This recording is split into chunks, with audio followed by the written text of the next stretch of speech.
আমি পোনপটীয়াকৈ বিতুপন বৰাৰ কাষলৈ আহিছোঁ। বিতুপন বৰা, মূল্য বৃদ্ধিৰ প্ৰকোপে এতিয়া জুৰুলা কৰিছে সাধাৰণ জনতাক।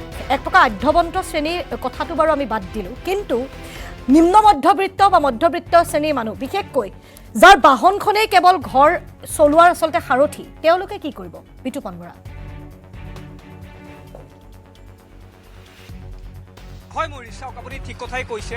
যদি আমি চাওঁ যে বৰ্তমান সময়ত এতিয়া অত্যাৱশ্যকীয় যিসমূহ সামগ্ৰী আছে, সেই সামগ্ৰীসমূহৰ মূল্য বৃদ্ধিৰ লগতে বিশেষকৈ পেট্ৰল ডিজেলৰ যি মূল্য, সেই মূল্য কিন্তু দিনক দিনে বৃদ্ধি হোৱা দেখিবলৈ পোৱা গৈছে। আৰু আজিৰ দিনটোৰ পেট্ৰলৰ মূল্য হৈছে 102 টকা, মই যদি ক'বলৈ যাওঁ 102 টকা 11 পইচা, আৰু ডিজেলৰ মূল্য হৈছে 93 টকা 44 পইচা। আৰু আজিৰ দিনটোত প্ৰতি লিটাৰ পেট্ৰলত বাঢ়িছে 0.91 পইচা, আৰু ডিজেলত বাঢ়িছে 0.95 পইচা।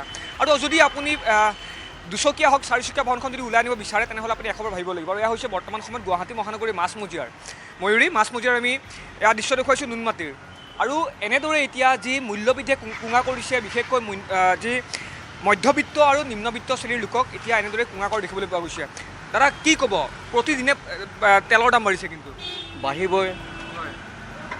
এইকাৰণে বাঢ়িছে, যুদ্ধ হৈছে কাৰণে বাঢ়িছে, এনেইতো বঢ়া নাই ন, যুদ্ধ হৈছে কাৰণে বাঢ়িছে। অসুবিধা হোৱা নাই আপোনাৰ?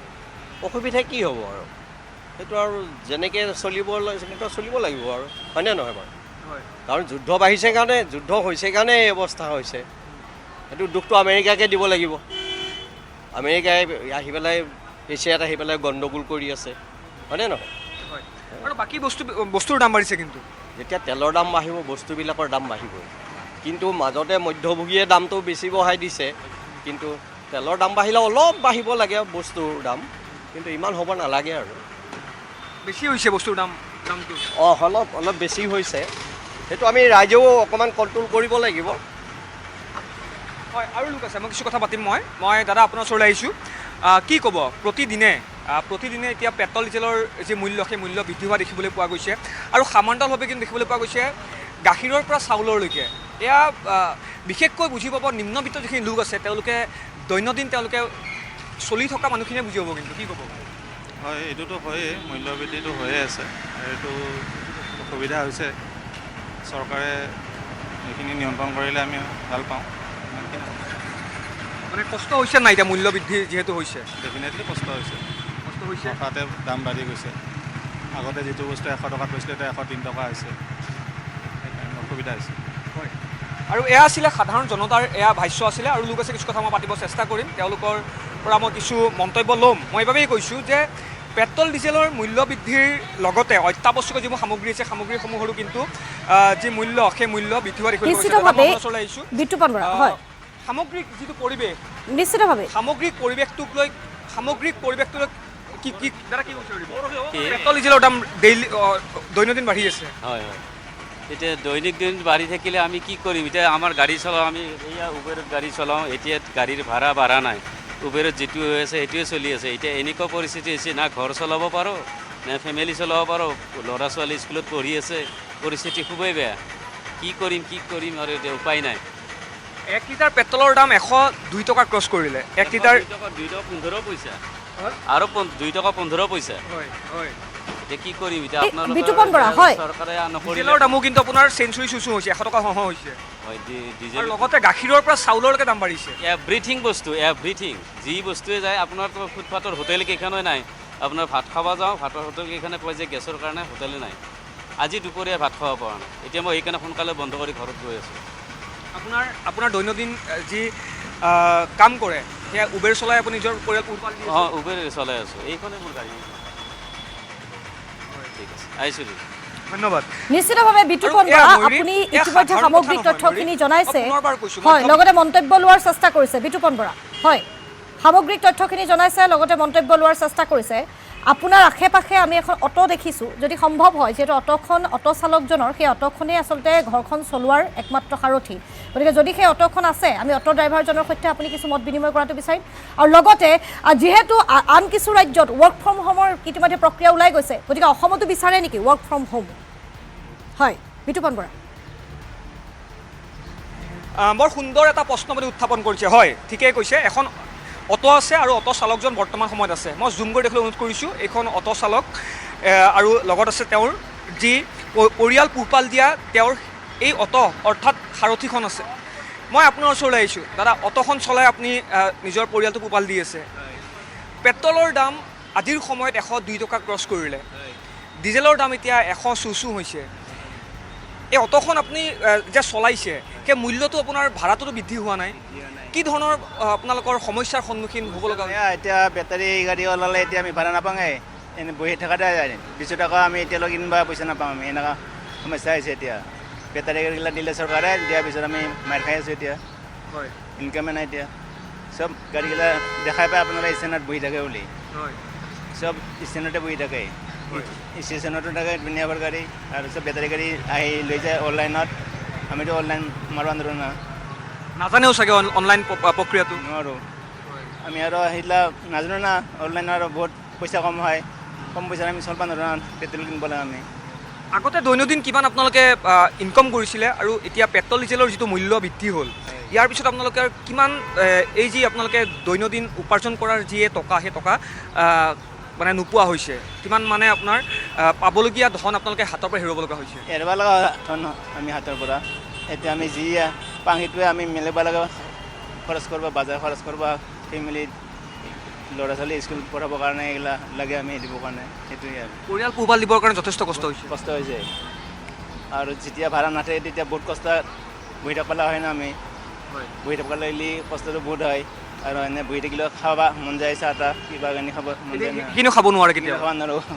তেল ল'ব পইচা নাপাওঁ আমি 200 টকা এতিয়া, আৰু ধাৰালি কালি দিম বুলি কয়, সেইটো দিব নোৱাৰোঁ, বেয়া লগা নিজৰে। তেতিয়া কি কৰিম আমি আৰু, হ'ব দিয়ক। আৰু এয়া ময়ূৰী, এয়া মই পুনৰ উল্লেখ কৰিছোঁ, এয়া সাধাৰণ কথা নহয়। এয়া এগৰাকী অটো চালকৰ এয়া ভাষ্য আছিলে। একাপ চাহ ঘৰৰ পৰা যেতিয়া তেওঁ নিজৰ সাৰথিখন লৈ ওলাই আহে, ওলাই অহাৰ পিছত যিহেতু মই উল্লেখ কৰিছোঁ যে পেট্ৰল ডিজেলৰ মূল্যই নহয়, গাখীৰৰ পৰা চাউললৈকে প্ৰতিবিধ সামগ্ৰীৰ যি মূল্য, সেই মূল্য বৃদ্ধি হৈছে। আৰু অটো চালকজনে যিখিনি কথা কৈছে, নিশ্চিতভাৱে বিতুপন বৰা, আপুনি বিভিন্নজনৰ মন্তব্য লৈছে। আপোনাৰ আশে পাশে একাংশ কলেজীয়া ছাত্ৰ ছাত্ৰী দেখিছোঁ, বা একাংশই নতুনকৈ চাকৰিত যোগদান হয়তো কৰিছে, বা তেনেধৰণৰ আচলতে যুৱ প্ৰজন্মৰ একাংশক দেখিছোঁ। গতিকে তেওঁলোকৰ পৰা মন্তব্য ল'ব যদি বিচাৰে, যিহেতু আচলতে পেট্ৰলৰ দাম বঢ়াৰ বাবে একাংশ ৰাজ্যত এতিয়া ৱৰ্ক ফ্ৰম হোম বা চৰকাৰী বাহন ইতিমধ্যে ব্যৱহাৰ কৰিবলৈ দিছে। গতিকে অসমতো যদি তেনে হয়, তেন্তে তেওঁলোকৰ বাবে কি সুবিধা হ'ব, কি অসুবিধা হ'ব, আপুনি যদি জানিব বিচাৰে বিতুপন বৰা? হয় হয়, মই পোনে জানিব বিচাৰিম, যিহেতু ইয়াত কেইবাগৰাকীও ইয়াত লোক আছে। মই আপোনাৰ ওচৰলৈ আহিছোঁ। পেট্ৰল ডিজেলৰ লগতে আপোনাৰ বিভিন্ন সামগ্ৰীৰ মূল্য বৃদ্ধি হৈছে, গম পাইছে। অসুবিধা কেনেকুৱা হৈছে? অসুবিধাটো হ'বই, তেলৰ কাৰণেতো চব বস্তুৰে দাম বাঢ়িব। হয়, আপুনি কিহত কাম কৰে? যদি বেয়া নাপায়, যদি আপুনি যদি ক'ব বিচাৰে। মই সেইটো নক'ম। ৱৰ্ক ফ্ৰম হোম, মানে ঘৰৰ পৰা কাম কৰাৰ যি নিৰ্দেশ, সেই নিৰ্দেশ ইতিমধ্যে দিছে প্ৰধানমন্ত্ৰীৰ ফালৰ পৰা বা আপোনাৰ কেন্দ্ৰীয় চৰকাৰৰ ফালৰ পৰা। এই কথাটো আপোনালোকে সমৰ্থন কৰে নাই? ঘৰৰ পৰা চবৰেতো সুবিধাজনক নহয়, চবে কৰিবৰ কাৰণে। কিছুমানে পাৰে, কিছুমানে নহয়। প্ৰব্লেম আছে। হয়, মই দাদা আপোনাৰ ওচৰলৈ আহিছোঁ। কি ক'ব? যিফালে চাওঁ সেইফালে এতিয়া বজাৰত জুই, পেট্ৰল ডিজেলেই হওক বা বিভিন্ন সামগ্ৰীয়েই হওক, অসুবিধা সকলোৰে হৈছে, বিশেষকৈ মধ্যবিত্ত আৰু নিম্নবিত্ত মানুহখিনিৰ। কি ধৰণৰ অসুবিধাৰ সন্মুখীন হ'ব লগা হৈছে? পেট্ৰলৰ দাম বৃদ্ধি কৰাৰ লগে লগে আমাৰ এতিয়া আমিতো সদায় গাড়ী নহ'লে চলিব নোৱাৰোঁ। গতিকে গাড়ী নহ'লে চলিব নোৱাৰা মানুহ এজনে যেতিয়া পেট্ৰলৰ দাম ঊৰ্ধ্বক্ৰমত বৃদ্ধি পাই থাকিব, তেতিয়া আমাৰ প্ৰব্লেম হৈ গ'ল। এই প্ৰব্লেমটো যাতে কৰে চৰকাৰে, যাতে এইটো মানে মিনিমাইজ কৰি যিমান পাৰে কমহে কৰিব লাগে। কিন্তু এতিয়া যেতিয়া সিদিনা 1 টকা বাঢ়িলে, আজি 2 টকা 60 পইচা কি বাঢ়িলে। গতিকে এনেকুৱা কৰি যদি বাঢ়ি যায় প্ৰত্যেক বস্তুৰে দাম, আমাৰ নিম্নবিত্তিত যিখিনি মানুহ আমি চলি আছোঁ, সেইখিনি মানুহৰ কাৰণে আমাৰ বিশেষ প্ৰব্লেম হয়। নিম্নটো নিম্নই, কিন্তু যিখিনি ওপৰ মহলৰ মানুহ, যিখিনি হাই ফাই মানুহ, তেওঁলোকৰ কাৰণে কোনো প্ৰব্লেম নাই। কাৰণ তেওঁলোক হৈছে বহুত টকাৰ মানুহ, বা তেওঁলোকৰ কোনো মূল্য বৃদ্ধি পাওঁতে বহুত আৰু বেছি বাঢ়ি গ'ল, তথাপিতো তেওঁলোকৰ প্ৰব্লেম নাই। কিন্তু আমাৰ প্ৰব্লেম হয় কি, আমি আজি কিবা এটা সাধাৰণ কাম এটা কৰি চলি আছোঁ, গতিকে সেইখিনিৰ মাজতে আমি চলিব লগা হয়। গতিকে আমি যদি প্ৰত্যেক বস্তুৰ আজি বোলে তেলৰ দাম, কালি বোলে আলু পিঁয়াজৰ দাম, পৰহি বোলে কিবাৰ দাম বাঢ়িব, গতিকে এই দাম বাঢ়িলে আমি চলিম কেনেকৈ? কিন্তু আমাকতো দৰমহা বা সেইবিলাকতো বঢ়াই নিদিয়ে। গতিকে সেইবিলাকো বঢ়াই দিয়ক, চেষ্টা কৰক তেতিয়াহ'লে। মূল্য বৃদ্ধি কৰক, কিন্তু এইফালে দৰমহাৰ ফালৰ পৰাও সিহঁতে আমাক উঠাই দিয়ক। কিন্তু এটা কথা আপোনাক সুধিব বিচাৰিম, ৱৰ্ক ফ্ৰম হোম, ঘৰৰ পৰা কাম কৰাৰ কিন্তু এই আপোনাৰ নিৰ্দেশ দিছে বা আহ্বান জনাইছে চৰকাৰৰ ফালৰ পৰা? ঘৰৰ পৰা আমি যিটো প্ৰাইভেটত কাম কৰোঁ, প্ৰাইভেট কোম্পানী এটাত কাম কৰি আছোঁ, এতিয়া ঘৰৰ পৰা প্ৰাইভেট কোম্পানীটোৱে আমাক কাম কৰিব দিব নেকি? মই এতিয়া ধৰি লওক মই ইলেক্ট্ৰিকেলৰ কাম কৰোঁ, ইলেক্ট্ৰিকেলৰ কাম মোৰ ঘৰৰ পৰা হ'ব নেকি? মইতো ছাইডত যাবই লাগিব, ছাইডত নগ'লে মোৰ কোনো কাম নহয়। এতিয়া মোৰতো পেপাৰ ৱৰ্ক নহয়, কম্পিউটাৰ ৱৰ্ক নহয় যে মই ঘৰৰ পৰা কামখিনি কৰি দিম কোম্পানীক, মই ছাইডত যাবই লাগিব। ছাইডত নগ'লে মোক দৰমহা দিব নেকি? যিদিনা নাযাম সেইদিনাই মোৰ দৰমহা কাটি দিব। গতিকে পৰিয়াল চলাবই লাগিব। পৰিয়াল চলাবই লাগিব।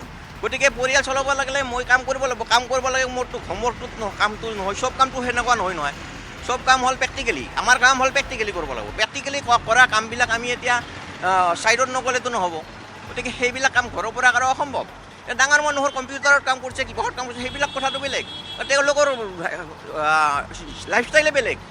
এতিয়া আমাৰ লাইফষ্টাইল বেলেগ। আমি চলিব লাগিলে আমাৰ দৰমহা বঢ়াই দিলেহে আমি কিবা এটা কৰিব পাৰিম। যদি আমি এনেকুৱাকৈ যদি বস্তুৰ দাম বঢ়াই দিয়ে আমি চলাৰ কাৰণে আমাৰ দিগদাৰেই হ'ব। সেইটোৱে কথা।